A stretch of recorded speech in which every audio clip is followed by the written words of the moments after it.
Okay, my name's Julian and this is the 24th of November 2023 and we're about to walk down this street behind me, which is soon going to be in front of me. Let me tell you why in 1 second.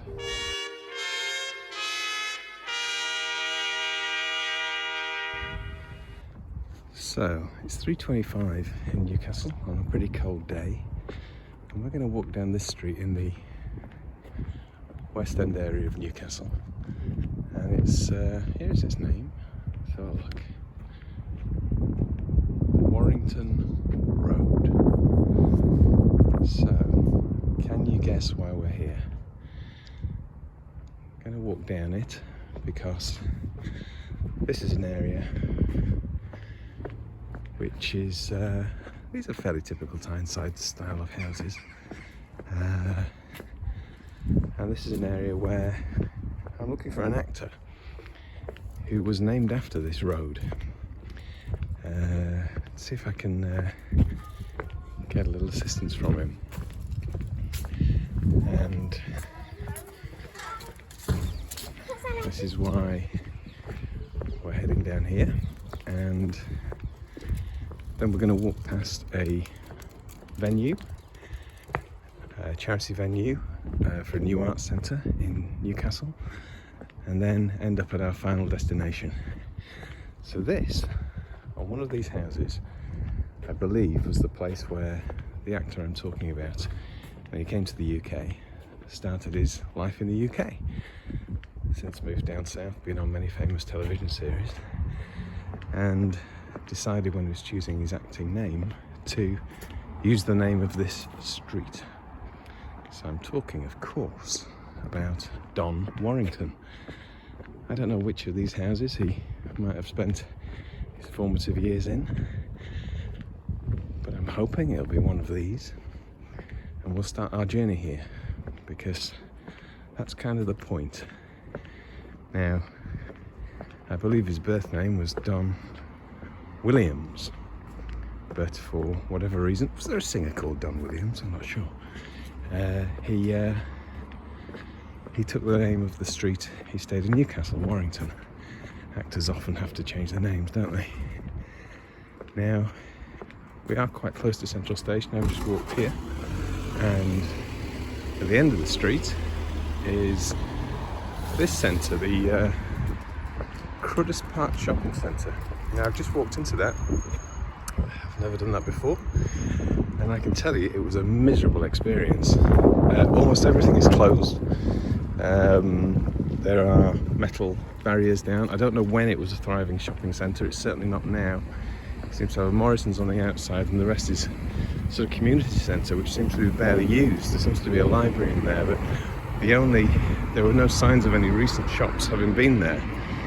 And there's just one sign for children's services, it said, that it was also shut. So it was a pretty miserable place to walk through. I'm sure the community could do with a much better facility than that.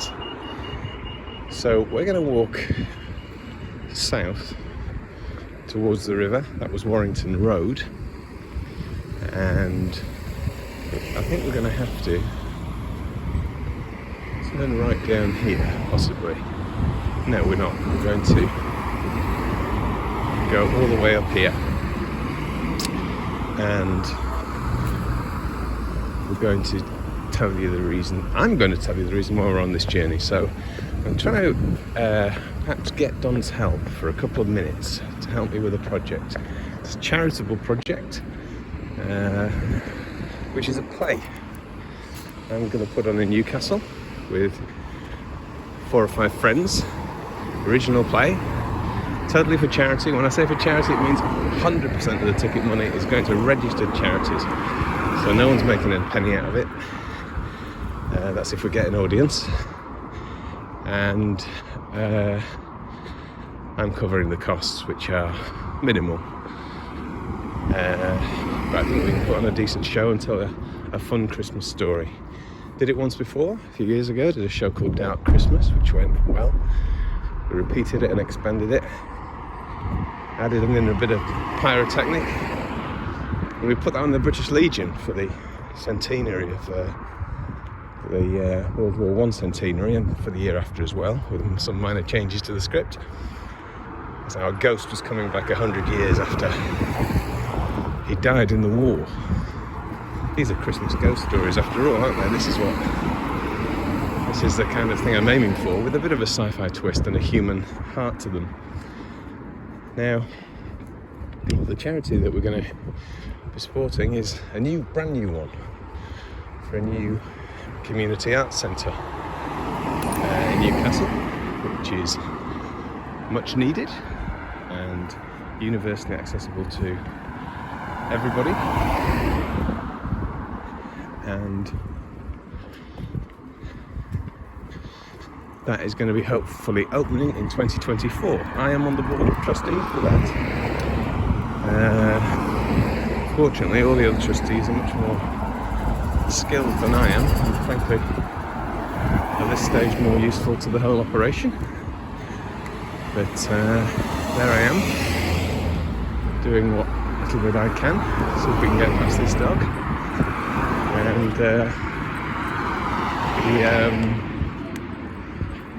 so it's all been set up with the greatest of integrity by two friends of mine, whose mission it has been to get this off the ground. They've got lots of council funding, some arts council funding, but blimey, what a lot of work has gone into that. So I have a slight interest in doing community plays. What better thing to support than that? And the play is going to be called Assignment Christmas, and it's going to be a lot of fun, I think. And we've just opened it to sales. We've still got a lot of work to do, rehearsals, lines to learn, lots of them. Fortunately, I've had the good sense to give most of the difficult lines to other people in what I like to call a master stroke.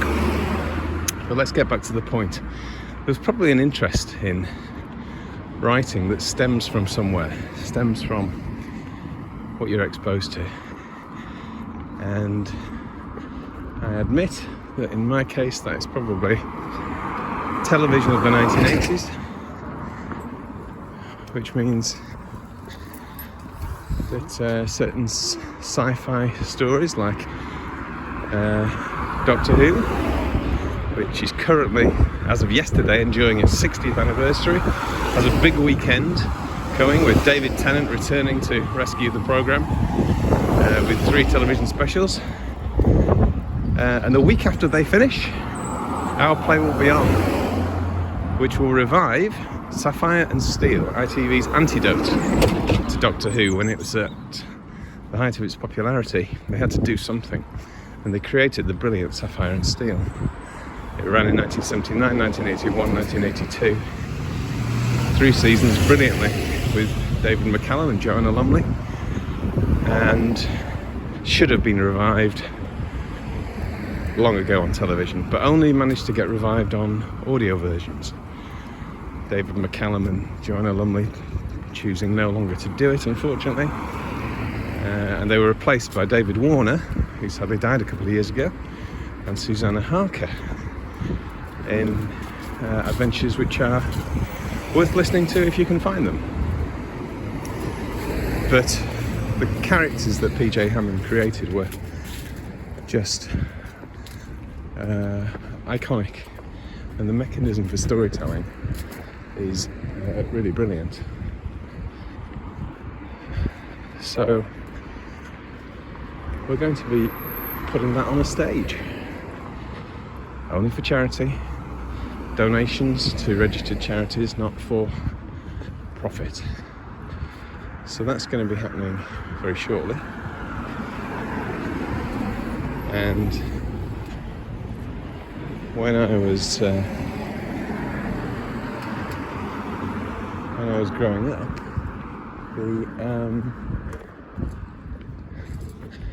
the programs I was watching were in the Yorkshire region. So there was a brilliant writer there who wrote so many fantastic sitcoms. Yorkshire TV owned television comedy when I was a kid, and it did it with series like Rising Damp. partly because of its utterly brilliant cast, and that's where the secret is, but also it's absolutely fantastic writing, because that's where the other secret is. And I got in the habit of looking at credits to see why I enjoyed something, and usually if there was a brilliant sitcom on that ticked all the right boxes, A, it was from Yorkshire Television, and B, it was written by Eric Chappell. And I think that probably planted a bit of a seed with me for writing, as well as the neatness of the science fiction storytelling device, which I think is still the best device for telling a human story. And it can make what you're trying to say opaque enough for it to be something that is a lesson you can hear. So I think I'm going to go down here. I think I'm just going to try this route. And so each time I was looking at a brilliant sitcom, it'll be written by Eric Chappell. He did Only When I Laugh.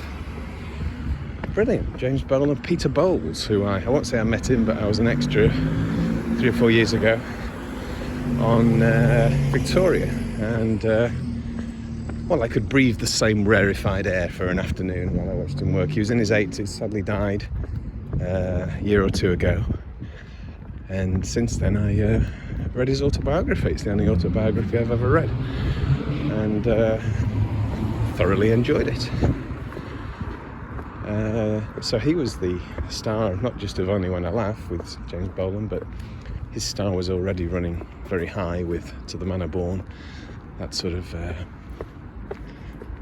upper-class aristocratic character that he did so well, and then played off it in another series written by Eric Chappell called The Bounder, which I also remember on, I think Friday nights was always the time for this sort of stuff, generally. The Bounder. And he was a cad, you know. There's a few people who are famous for playing cads. The other is Nigel Havers, isn't he? He was always a cad. Now, of course, he's introducing the bidding room. He does get around, Havers. I saw him on stage once in a play called Ricochet in York. I've tried for several years to hunt down the script to it, but I'm told by the theatre that produced it down south, was it Bristol or somewhere else, I'm not sure, it's just not available. So if anybody has a script for the play Ricochet, it was a lot of fun. I talked to the lady in the theatre at the time who was doing the programmes, and I have the programme from it, but she told me there was a trick in the programme, which I didn't quite rumble. It has a sort of Mission Impossible ending where somebody pulls off a mask and is revealed. Spoiler alert, but you can't see it, it's not available, so there's no way you can track this down. I'm your only source of information on this. That's the bad news. So they advertised a cast of 4, and the 4th person doesn't exist. And he's pictured in the cast list. It's a little stroke of marketing genius. The guy never existed. So, because he's revealed to be Nigel Havers in disguise at the end. Great stuff. I mean, that is proper theatre. You can't help thinking, would I fall for that nowadays? But at the time, it got me. Now I think I'd be looking for it. Can you really pull that trick? I hope so. I like to think theatre can still do that. We've got a few tricks in our play. And because we use we'll come back to that in a second. Let's continue talking about Eric Chappell. The brilliant performances that Don Warrington brought as Philip in Rising Down. Just electrifying. That fantastic voice. Leonard Rossiter, brilliant characters. Richard Beckinsale, but late Richard Beckinsale, of course. Famous acting daughter now in sci-fi movies. And brilliant scripts. And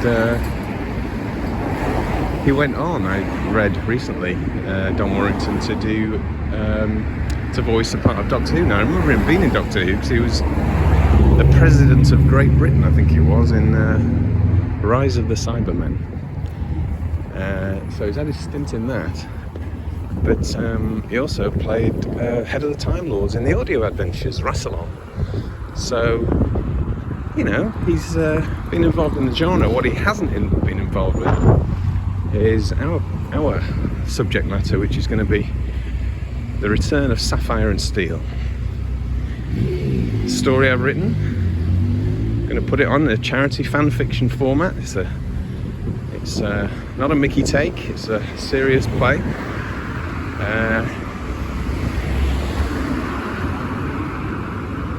And we just need a bit of help for the Deus Ex Machina. We need a bit of help for the climax. A little audio trail. Now here is what we're supporting. So this is going to be the Boho Arts Club. Not club, it's the wrong word. Boho Arts Centre, community centre. This is what we're all trying to build. This is what the money's going for. Now this is the back of it. So this is going to be turned. There's all sorts of plans to turn this into a accessible area with places for bikes and lockers and stuff like that. This is the back way into the theatre.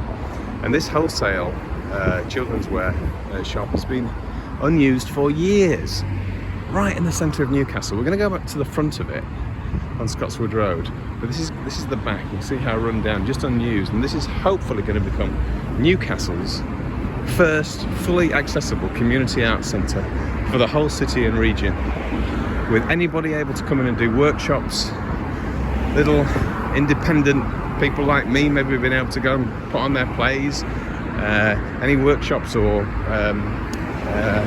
people with diverse needs and other sort of community groups of any kind can come and use this, all with the spaces minimal cost during the day. And this is the front of it. So this is Scotswood Road, and that is just behind that where it was Jury's Inn. Now it's called Leonardo's. And this is the front of the centre, currently shut down.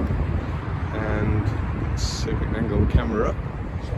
And this is going to be all done out. Look, plans to do all sorts of development and work. It says to let there, but it's been let out as a hopefully 2-hour operation for this fantastic new centre, hopefully opening next year.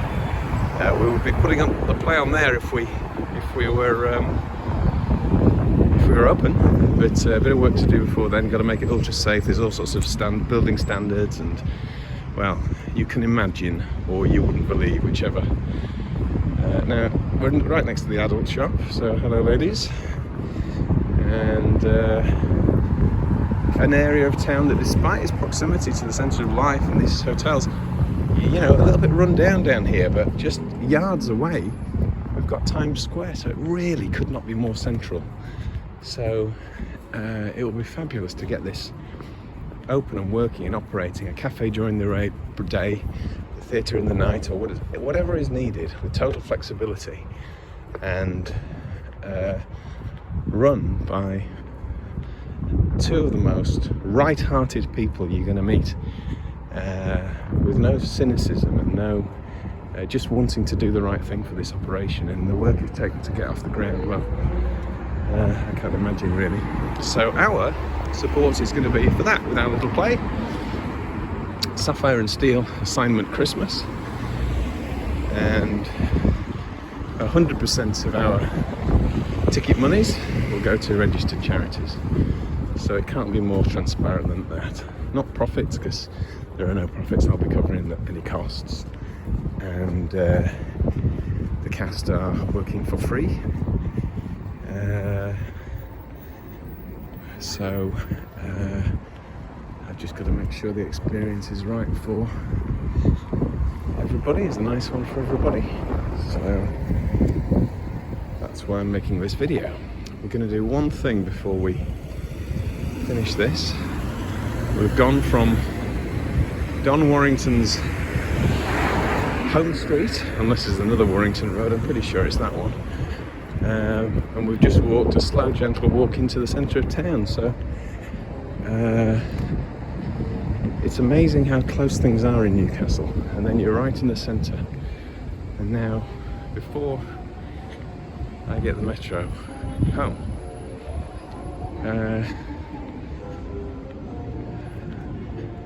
we're going to go up to our little theatre where we're going to put on this show in 3 and a bit weeks' time. Actually, it's 3 weeks tomorrow, isn't it? Is it? 16th, gosh. Need to get those lines learnt. And we're going to go to a building that used to be the Jazz Cafe, which was run by 2 old guys. A fabulous venue. And then eventually they were no longer available, and the building got what are these guys demonstrating for? Climate change. Just climate changes. Makes it a bit difficult to transmit while we're doing it. But it's so we're going to go up to the Prohibition now, and that is the Cabaret bar where has been opened. They took over the old Jazz Cafe and opened this fabulous, how do you describe it? Well, how do you describe it? It's got that sort of retro old style. They do a lot of burlesque there. You know, that sort of I don't know how to describe it. It would be an appropriate place to wear a velvet waistcoat, put it that way. But very accessible, very nice. They've done a fantastic job of it. And the previous play I'd done was the venue was no longer available. So I approached Prohibition because it's the best place in the centre of Newcastle to do something like this. And instead of getting what you often get if you ask people for help when you're trying to do something like this, which is a rapid no or no reply at all, they're really positive, which is much appreciated.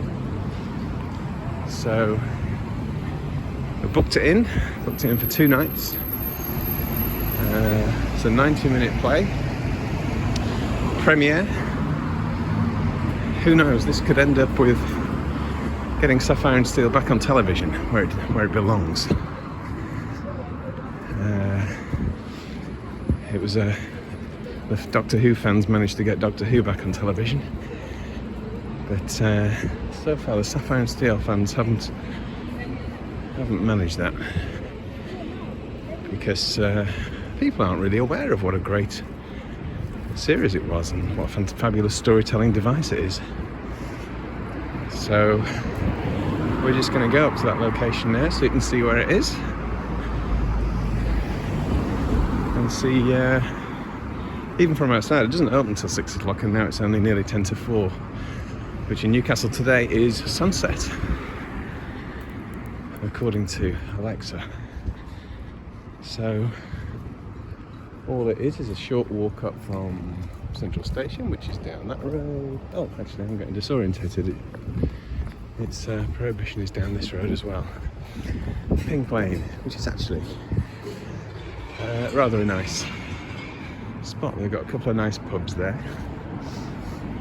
and the old Jazz Cafe, now the Prohibition Cabaret bar, has a downstairs venue where they often sort of have piano player for tips and stuff, and then some nice bars. This will be nice at Christmas. Perfect venue for Christmas, actually, for people to have a fun, accessible night out.